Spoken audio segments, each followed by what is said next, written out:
嘅。冇錯啦，咁嗱，跟住落嚟咧，繼續有綜合格鬥賽㗎。咁特別值得一提嘅就係有一場嘅女子泰拳賽，由香港選手挑戰廣西選手㗎，一齊欣賞。第二回轟炸機激鬥大力神，黑玫瑰玉琴雅典娜。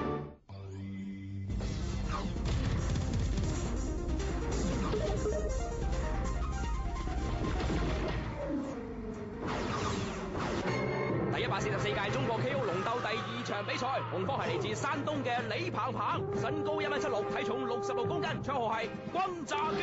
放鬆，現在把自己的技術發揮出來。佢對手係嚟自湖南嘅蔣國學，身高1.70米，體重66公斤，綽號係大力神。不求輸贏，只求精彩。好啦，比賽開始，呢場繼續係綜合格鬥賽事，允許倒地之後繼續進攻。南方係跆拳道高手，一上嚟就劈腿啦，然之後馬上俾紅方前抱住箍頸，紅方向前推，想摔到南方嘅。因為呢場比賽允許倒地之後再進攻，所以紅方想摔到南方入地面戰，而南方都係奮力啦抽住紅方大腿，所以用摔法，兩名都係壯漢，紮穩馬步啦，都好難摔到對方。好啦，呢個時候裁判提示唔可以用手捉住個龍邊。翻到場中心啦，用膝撞先，紅方連續用膝撞，哎呀，再用爭擊，呢下爭擊好型，哎呀，好啊，呢下咧終於俾南方推倒，喺地面鎖住，睇慢鏡，呢下啪聲一爭打正鼻梁，第二爭啦，南方避過向前一推，發力，對紅方有拱低喺地面，紅方馬上反手鎖住南方頸部，喺地面用斷頭台，但係咧雙腳就鎖唔住南方嘅腰部。通常用斷頭台就係要同時用雙腳鎖對方腰部，但呢下南方企翻起身，再抱腰啦，紅方用膝撞，南方向上一舉再一頂，哎呀，呢下終於將紅方撲低，但紅方始終堅持用單手夾住南方頭頸部，睇慢鏡，南方向上舉啦，再一大步向側邊一頂，哎呀，好似掟沙包一樣，將紅方撳低先，但紅方始終係用手夾住南方頭頸部，南方只有係壓制住紅方，長時間冇有效動作啦，裁判終於係分開啦，雙方要翻到場中心站立較量。哎呀，喺度轉身後踢，南方係跆拳道高手，上嚟腿法好快，但紅方奮力向前撲啦，再次俾南方撳低，南方係用力量優勢壓住你喺龍邊，咁紅方想掙脫嘅，咁啊踩到上個龍邊度啦，但係依舊冇用，南方係頂住你，將紅方個頭壓喺地面，紅方係轉騎乘翻啦，騎背，但呢個時候咧頭部都係被南方抽住，所以抽唔到身，發唔到力，只能夠喺側邊用拳打腰部，咁啊雙方係繼續互相僵持，好啦，再次係翻到站立。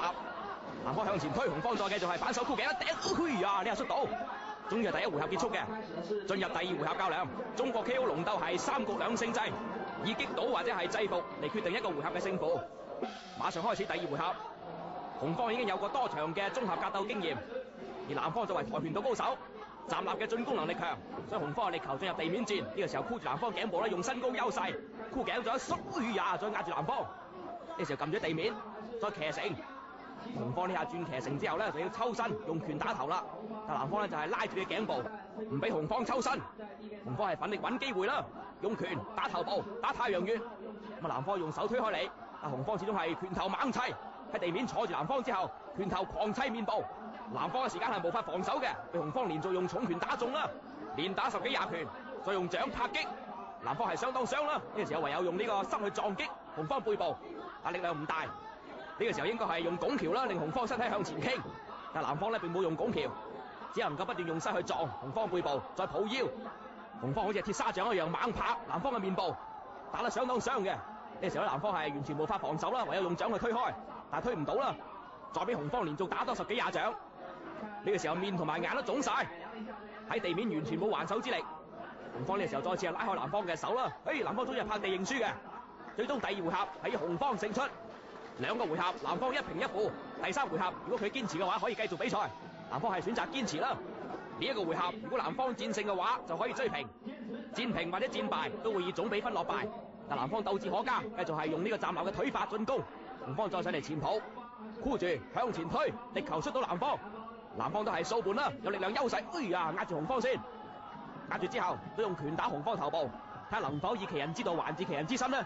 但紅方呢個時候都係奮力側邊抽身出嚟，轉反騎乘，騎住南方背部，雙方咧同時反鎖對方嘅頭頸部，睇下邊個能夠有技術嘅優勢啦。呢個時候咧都係唔放手啦，互相壓住對方頸部。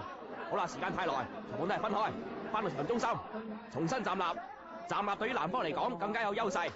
紅方呢係掃腿啦，上前南方雖然鼻青面腫，繼續係堅持比賽。哎呀，咗個掃腿，捏住下巴，再用拳打面部。南方係馬上還擊啦。紅方比較高，始終係箍頸之後撞失，再抽住頸部，哎呀，發力一摔，繼續係摔到南方，壓咗喺地面。南方都係想奮力捉翻住紅方頭頸部喺地面，紅方擠壓啦，壓住南方，互相發力，雙方都係用力鉗制住對方嘅頭頸部，都唔輕易放手啦。現場觀眾係拍晒手掌嘅，睇下佢哋邊個能夠勝出。喺地面係奮力前制，睇下邊個能夠先制服對手啦。中國 KO 龍鬥就係以制服或者係擊倒嚟判定一回合嘅勝負，而總共係以3局2勝制嚟決定最終嘅勝負。現場觀眾相當興奮啦。好啦，第3回合比賽結束，第3回合平局，最終紅方係以2平1勝嘅優勢獲得呢場比賽嘅勝利。南方都係鬥志頑強，賽後嘉賓為雙方頒獎獻花。